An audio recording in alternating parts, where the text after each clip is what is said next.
A paz do Senhor Jesus, queridos. Quem está falando aqui é o presbítero Rangel Bispo. Irei comentar a 7ª lição do 4º trimestre de 2022, com o tema: a responsabilidade é individual. Ok? Vamos orar? Deus maravilhoso, Deus eterno, Deus Criador, o Todo-Poderoso. Meu Deus, abre o nosso entendimento para poder compreender a Tua Palavra. Fala conosco, Senhor. Queremos ouvir a Tua Palavra. Senhor, que os nossos ouvidos possam estar sensíveis para a Tua Palavra e essa Palavra possa penetrar em nosso coração para que a gente possa guardar e praticar em nome de Jesus. Amém e graças a Deus. Lição 7, 13 de novembro de 2022. A responsabilidade é individual. Texto áureo: a alma que pecar, essa morrerá. O filho não levará a maldade do pai, nem o pai levará a maldade do filho. A justiça do justo ficará sobre ele, e a impiedade do ímpio cairá sobre ele. Ezequiel, capítulo 18, versículo 20. Verdade prática: para além da responsabilidade individual, a palavra de Deus se posiciona contra o fatalismo. Isso é, contra a ideia de que tudo está determinado por um rígido destino. Leitura bíblica em classe se encontra no livro de Ezequiel, capítulo 18, versículo 20 ao versículo 28. Introdução. O ponto de partida dessa lição é uma máxima muito usada em Jerusalém e também entre os exilados de Babilônia, que diziam: os pais comeram uvas verdes e os dentes dos filhos se embotaram. Com base nesse ditado, eles diziam que estavam sendo punidos por causa dos pecados de seus antepassados. Observe só, sempre querendo colocar a culpa no outro. É uma síndrome de Adão, né?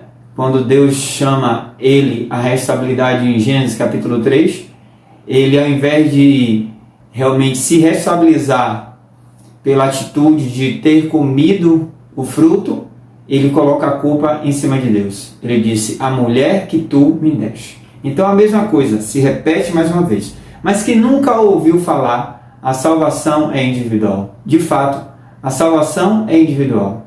Cabe a cada um de nós buscarmos o arrependimento para que realmente nós possamos alcançar a salvação através de Jesus Cristo. Mas, tópico 1. Sobre a máxima usada em Israel. Uma máxima equivocada. O ditado popular se baseia-se em uma interpretação equivocada sobre o 3º mandamento do Decálogo. Êxodo capítulo 20, versículo 5. A maldição não é hereditária. Ela só permanece quando os filhos continuam nos pecados dos pais. Veja a expressão daqueles que me aborrecem. É um princípio divino estabelecido desde a lei de Moisés. Deuteronômio 24, versículo 6 está escrito: os pais não morrerão pelos filhos, nem os filhos pelos pais. Cada qual morrerá pelo seu pecado. Jeremias e Ezequiel trataram do assunto. Essa parte da profecia anuncia a restauração de Israel e de Judá e contempla o futuro glorioso da nação unificada. É nesse contexto escatológico que nunca mais será pronunciado em Israel tal provérbio popular, mas a proibição anunciada por Ezequiel é imediata. Em 2 Crônicas, capítulo 33 e o capítulo 34, conta a história de Manassés, Amon e Josias. Manassés reinou durante 55 anos, foi um dos piores reis de Israel. Porém, no final da sua vida, ele buscou um arrependimento, mudança de direção e realmente Deus concedeu perdão para Manassés. Já Amon reinou 2 anos e realmente buscou fazer as mesmas coisas iniciais de Manassés, seguindo o conselho e a visão do pai.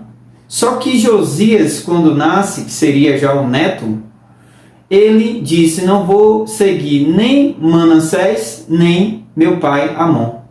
No caso, o avô dele, Manassés, nem Amon, o pai. Mas vou seguir o caminho de Davi. Ele buscou um caminho totalmente diferente e foi um dos melhores reis também de Israel. Então depende de mim e de você. É individual. A responsabilidade é individual. Você decide. Não é que o destino já está traçado. É você que faz o seu destino. Até porque a escolha é sua. Deus nos deu livre-arbítrio para escolher entre o certo e o errado, entre a morte e a vida, entre a bênção e a maldição.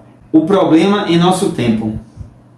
Essa parte do ensino é a conhecida extravagante doutrina da maldição hereditária. Então, o que é a maldição hereditária? A maldição que vem do pai para o filho.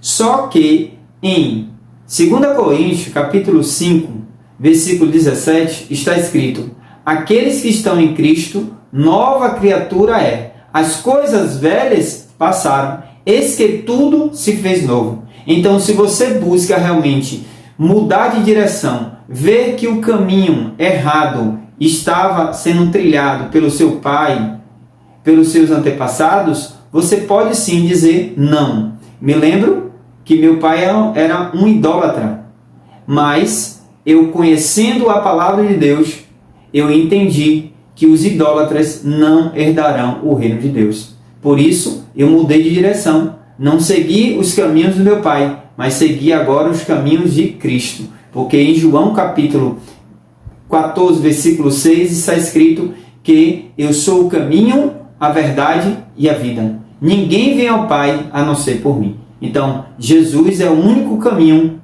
correto, verdadeiro. Tópico 2. Sobre a salvação para todos os seres humanos. A esperança para o pecador. A vontade de Deus é a salvação de todos. Em 2 Pedro, capítulo 3, versículo 9, está escrito: o Senhor não tarda a sua promessa, ainda que alguns a tenham por tardia, mas é longânimo para convosco, não querendo que alguns se percam, senão que todos venham a arrepender-se. Então, o plano de Deus é salvação para todos. Mas para obter a salvação, eu preciso entender que Deus me ama, eu sou pecador, Jesus morreu na cruz e ressuscitou, eu aceito a Jesus e sou salvo. Aí tem um plano da salvação. É o que Deus quer para cada um de nós. Mas basta nós realmente se arrepender. O que é arrependimento? Volto a repetir em diversas aulas que eu venho ministrando. Arrependimento é deixar de fazer aquilo que é errado. Não é remorso. É realmente porque o remorso você faz hoje, amanhã está triste e continua. Mas o arrependimento é mudança de direção. Refutando um pensamento fatalista. Deus proíbe o uso desse ditado popular porque a responsabilidade é individual. Olha o texto. A alma que pecar, essa morrerá. O filho não levará a maldade do pai, nem o pai levará a maldade do filho. A justiça do justo ficará sobre ele e a impiedade do ímpio cairá sobre ele. Então, a salvação é individual. Em Mateus capítulo 24, versículo 13, está dizendo: aquele que perseverar até o fim. Então, é cada um. Cada um tem que buscar, perseverar, vigiar, orar, para não cair em tentação, para continuar firme no Senhor. Esse é o projeto. Mas eles estavam dando essa desculpa, dizendo que realmente o mal estava vindo sobre a nação por conta dos pais. Na verdade, eles mesmos eram responsáveis por suas decisões erradas em estar na idolatria, na prostituição, nas abominações dentro da casa do Senhor, não dando ouvido ao profeta de Deus, que é boca de Deus, é o atalaia, que alerta, mas eles estavam fazendo um pouco caso e, enfim, o mal estava vindo sobre aquela nação. Duas situações. Se o pecador abandona a sua vida cheia de pecados, todo tipo de maldade, iniquidade, e se volta para Deus, tal pessoa é perdoada e, se fizer juízo e justiça, certamente viverá e não morrerá. Então, se o ímpio ele está no caminho de maldade, de impiedade, e se converter, Deus vai mudar o caminho e ele vai ter vida. Até porque em João capítulo 10, versículo 10, está escrito: o ladrão não veio senão para roubar, matar e destruir.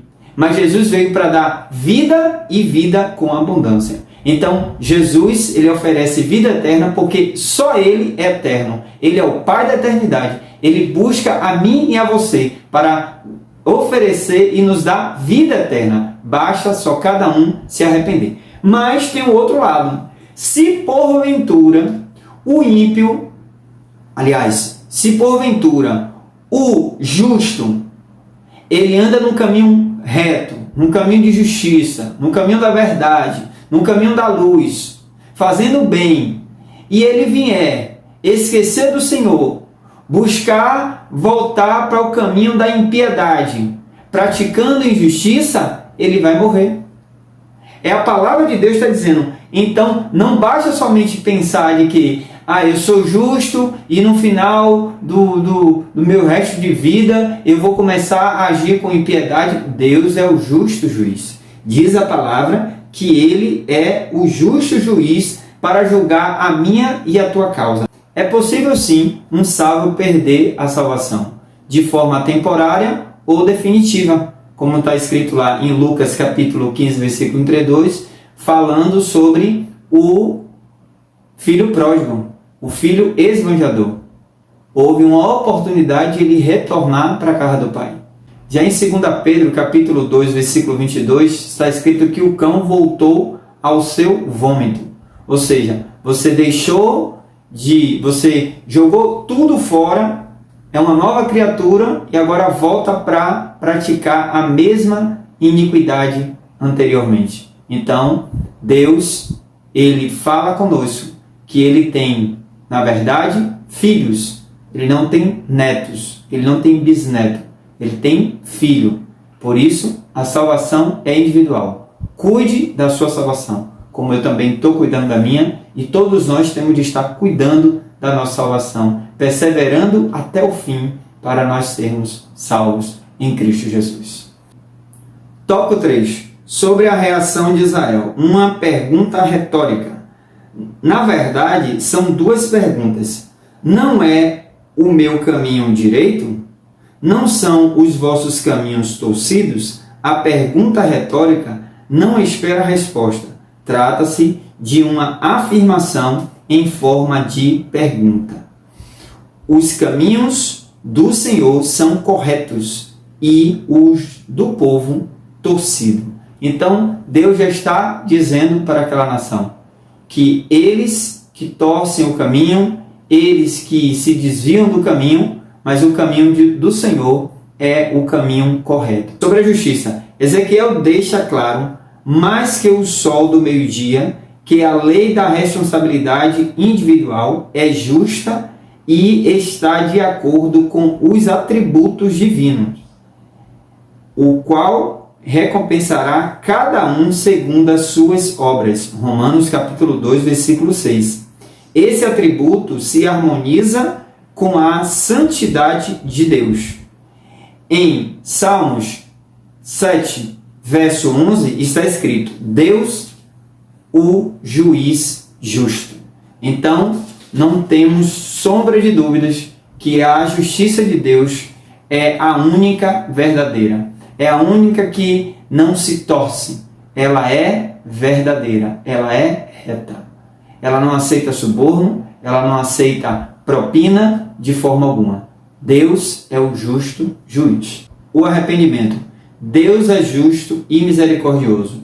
A retribuição ao pecador contumaz vem depois de muitos anos de apelo ao arrependimento sem resposta do povo. O pecador obstinado, teimoso, todos precisam de arrependimento e buscar o perdão de Deus, e não acusar o próprio Deus. Essa história se repete em nossos dias, porque é tendência dessas pessoas culparem a Deus pelas suas mazelas. Devemos levar a palavra de Deus a essas pessoas, pois nenhuma felicidade pode ser plena sem Jesus. Então, como eu falei no início, é uma síndrome de Adão, sempre querer transferir a nossa culpa para o próximo e não nos colocar na posição de arrependimento. Em Salmo 51, é a oração de Davi sobre o perdão, sobre o arrependimento do pecado que ele realmente praticou. Ele ouviu a voz do profeta Natã e imediatamente ele foi buscar a misericórdia de Deus. Ele foi buscar o perdão de Deus. Ele buscou se arrepender de verdade. Então Davi alcançou a misericórdia do Senhor porque buscou o arrependimento. E Deus quer de cada um de nós que quando viemos a pecar, procuremos imediatamente o perdão do Senhor, a reconciliação com Deus, e não transferir a nossa culpa, o nosso erro para Deus, para o próximo. Até porque em Lamentações capítulo 3, versículo 39, está escrito: de que se queixa o homem? Dos seus próprios pecados. E que Deus possa nos ajudar a buscar um arrependimento de verdade contra realmente qualquer situação que a gente venha a praticar, porque a salvação é individual. Conclusão: depois de refutar o imaginário popular de que Deus estivesse sendo injusto pelo castigo do povo, o profeta chama os seus leitores para uma reflexão. Esse discurso soteriológico é muito importante e continua atual na vida da igreja e na pregação cristã. É nossa responsabilidade levar essa mensagem aos perdidos da terra.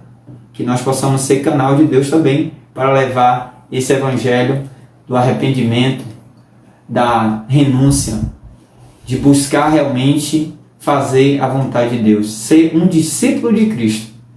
Amém? Se você gostou desse estudo, como forma de agradecimento, se inscreva, comente e compartilhe em nome de Jesus.